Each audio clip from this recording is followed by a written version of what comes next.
Vous cherchez la lettre de motivation parfaite pour faire Campus France, alors vous êtes tombé sur la bonne vidéo. J'ai moi-même fait la procédure Campus France en 2022-2023 quand je voulais quitter le Maroc pour la France. J'ai obtenu jusqu'à 5 admissions.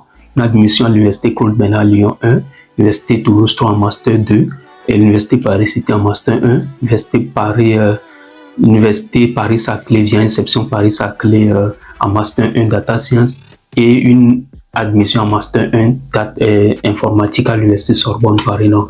Dans la vidéo d'aujourd'hui, je vais vous partager les astuces, les clés d'une bonne lettre de motivation. Donc restez jusqu'à la fin pour ne rien manquer du tout. Si c'est la première fois que vous tombez sur ma chaîne, alors sachez que mon nom c'est Stéphane et sur cette chaîne, je partage des opportunités de bourse d'études pour les étudiants internationaux qui veulent étudier en France, en Suisse, au Luxembourg, en Belgique, au Canada, aux États-Unis, dans d'autres pays. Donc si c'est quelque chose qui vous intéresse, alors n'hésitez pas à vous abonner à la chaîne.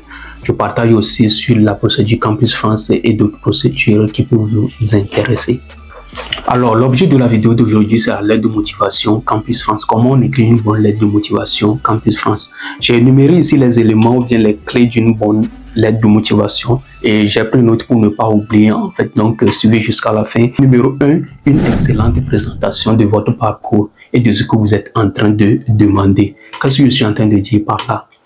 Déjà, dans l'introduction, le responsable ou bien le jury d'admission doit se dire oui, nous sommes devant un excellent candidat, un candidat idéal que nous voulons avoir dans notre formation. Si vous êtes en licence, que nous voulons avoir dans notre master en fait.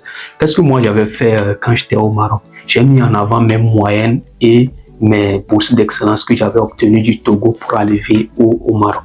Mais dans votre cas, si vous n'avez pas d'excellente moyenne, vous pouvez parler d'un projet que vous avez réalisé, un prix que vous avez obtenu. Je sais pas moi, vous avez gagné un concours d'éloquence ou bien quelque chose comme ça. En fait, il faut que la chose soit liée au domaine ou bien à ce que vous êtes en train de faire, au master que vous êtes en train de viser ou bien à la licence que vous êtes en train de viser en France. Un exemple, voilà, un exemple comme ça. Ce que j'avais fait, par exemple, j'avais dit, je suis actuellement étudiant en 3e année de cycle ingénieur, en 4e année de cycle ingénieur à l'École nationale des sciences appliquées au Maroc. Je souhaite intégrer le master 1 informatique de l'Université Sorbonne Paris-Nord. J'ai intégré les choses comme, voilà, je suis major de promo au Maroc en 3e année de cycle ingénieur et j'ai obtenu une bourse d'excellence du Togo pour arriver au Maroc, une bourse qui est décernée à seulement 70 personnes dans tout le pays. Donc vous voyez que je me suis mis directement en avant dans cette introduction. La deuxième chose que vous ne devez pas oublier dans votre lettre de motivation, c'est votre projet d'études précédé par une annonce de votre future profession. Pourquoi je suis en train de dire ceci? Il y a beaucoup de personnes sur Internet ou bien sur YouTube qui vous disent de commencer directement par le projet d'études. C'est-à-dire ce que vous voulez faire, je vais faire telle licence, licence 2, après je fais telle licence 3, je vais faire tel master. Mais l'erreur là, c'est que c'est pour assurer en fait la cohérence que je suis en train de vous donner, cette trajectoire alternative en fait. Vous devez tout d'abord annoncer votre profession future. Par exemple, je vais devenir expert en intelligence artificielle ou bien chercheur en intelligence artificielle en Afrique de l'Ouest, par exemple. Je l'annonce déjà juste après le collège, juste après mon introduction. Maintenant, je construis mon projet d'études. Comme je vais devenir expert en intelligence artificielle, c'est pourquoi depuis le baccalauréat, j'ai choisi les domaines ou bien les filières scientifiques. J'étais arrivé au Maroc pour faire les classes préparatoires, par exemple. Après les classes préparatoires au Maroc, j'ai intégré le cycle ingénieur de informatique de l'INSA de Fès au Maroc. Maintenant, c'est après mon cycle ingénieur, ça c'est dans mon présent. Maintenant que je suis dans mon présent, je dois annoncer ce que je vais faire en France. C'est là que je dois construire maintenant mon projet d'études proprement dit. Je vais intégrer par exemple le Master 1 informatique de l'Université Sorbonne Paris-Nord. Après ce Master 1, je vais intégrer le Master 2 IASD ou bien le Master 2 Data pour devenir telle chose bien spécialisée en intelligence artificielle. Après ce Master 2, je souhaite continuer en thèse et travailler sur un sujet dans tel domaine. Vous voyez, le sujet ou bien votre projet d'étude doit être quelque chose qui est dans le temps. C'est pourquoi je vous avais dit d'énoncer tout d'abord votre profession, parce que c'est cette profession-là qui va vous guider à construire un projet d'étude cohérent. La cohérence est très importante dans votre lettre de motivation. Donc, essayez d'annoncer tout d'abord ce que vous voulez faire, ce que vous voulez devenir et construisez maintenant votre projet d'étude en fonction de ça. La troisième chose que vous devez énumérer, c'est pourquoi cette formation et cette université précisément. Oui, si vous voulez faire par exemple un master ou bien une licence en mathématiques à l'université Claude Bernard Lyon ou bien à l'université de Marseille, pourquoi l'université de Marseille? Pourquoi la formation informatique, bien la formation de mathématiques à Marseille? C'est ça, c'est très important parce que les responsables, ils savent que leur formation de mathématiques est différente de la formation de mathématiques, par exemple, de l'université Paris-Dauphine, de l'université Paris-Saclay. Donc, vous devez être capable de, en fait, leur donner de bonnes raisons pourquoi vous avez choisi leur formation et pas une autre formation.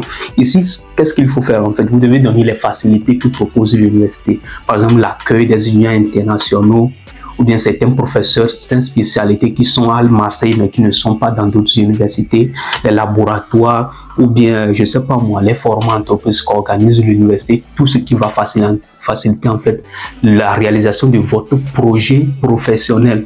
Vous voyez pourquoi je disais qu'il faut bien avant annoncer votre projet professionnel.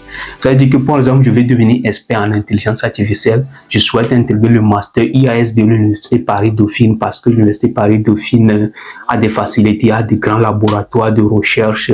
Je cite par exemple le nom d'un laboratoire, par exemple le laboratoire LAMSA de l'université Paris-Dauphine. Le nom d'un de deux professeurs qui travaillent sur un projet spécifiquement sur lequel je vais travailler, par exemple en thèse de doctorat. C'est tout ça qui fait la richesse de votre lettre de motivation. Maintenant, la quatrième chose que j'ai notée ici, c'est votre projet professionnel. Qu'est-ce que je suis en train de dire par votre projet professionnel? Vous avez déjà annoncé ce que vous voulez faire, mais vous devez le détailler dans le temps. Il ne suffit pas juste de dire je vais devenir chercheur en intelligence artificielle, ou bien je vais devenir, je sais pas moi, médecin dans mon pays, ou bien. Non, vous devez construire votre projet. Par exemple, une fois que je termine mon master, je vais faire un stage ici. Après ce stage, je vais travailler dans une entreprise pendant 5 ans en France. Après les 5 ans, je vais rentrer, par exemple, en Afrique de l'Ouest, au Sénégal ou bien au Bénin. Je vais rentrer au Togo, par exemple, dans mon pays, travailler dans tel type d'entreprise. Après, je vais créer mon entreprise. C'est ça un projet professionnel détaillé dans le temps. C'est ce que vous devez faire ici pour montrer que vous savez ce que vous êtes en train de faire. Parce qu'il y a beaucoup d'étudiants qui ne savent pas ce qu'ils veulent faire. Ils veulent juste étudier ou bien ils veulent juste venir en France. C'est ça le pire dans la chose. Et les responsables ont une manière de décerner ou bien de facilement détecter ces étudiants. Vous devez construire votre projet professionnel dans le temps. C'est très important. La cinquième chose que j'ai notée ici, c'est pourquoi vous êtes le candidat idéal. En plus d'une conclusion, une petite conclusion quoi. Une fois que vous avez détaillé votre projet, professionnel, vous devez juste dire pourquoi vous êtes le candidat idéal, peut-être rappeler vos classements ou bien vos réalisations, vos plus grandes réalisations et dire que cette formation vous permettra de réaliser votre projet. Voilà quoi, en plus d'une petite conclusion comme quoi veuillez agréer madame, monsieur, voilà ces formules que vous pouvez trouver facilement sur internet, mais essayez de les adapter un tout petit peu ou bien de les personnaliser quoi, en fonction de la formation que vous êtes en train de choisir. Et une dernière chose que je voulais ajouter, c'est d'assurer toujours la cohérence dans votre projet ou bien dans votre lettre de motivation. C'est très important. Si vous avez eu des retards dans votre étude, essayez de les mentionner dans votre lettre de motivation. Ça peut faire la différence. Si vous vous taisez dessus, le responsable peut se dire non, ce candidat, il n'est pas honnête ou bien il est en train de nous cacher quelque chose. Pourquoi? Donc, essayez de tout dire. Vous avez eu un retard, vous avez redoublé par exemple. Essayez de dire pourquoi vous avez redoublé. Peut-être vous êtes malade, vous avez eu une difficulté familiale ou bien un problème. Essayez d'énumérer tout ça. Et mettez l'accent sur la cohérence de votre projet, comme je le disais. La cohérence est très importante. Vous ne pouvez pas faire, par exemple, une licence en mathématiques et dire que vous allez faire, je ne sais pas moi, un master en santé publique. C'est ça, c'est très important de mettre l'accent sur la cohérence de votre projet.